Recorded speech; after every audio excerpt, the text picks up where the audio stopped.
Madam, I'm thankful that Minister Piyush Goyal is here. A specific point on US tariffs, Madam.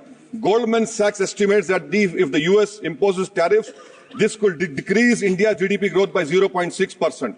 Madam, US is a major buyer of Indian agriculture produce. We export nearly 6 billion of agriculture produce to US.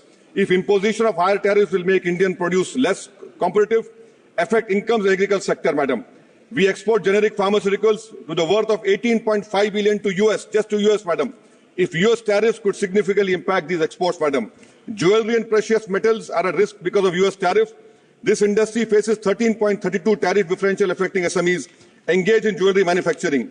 Madam, we export to US diamond and gold products worth 12 billion.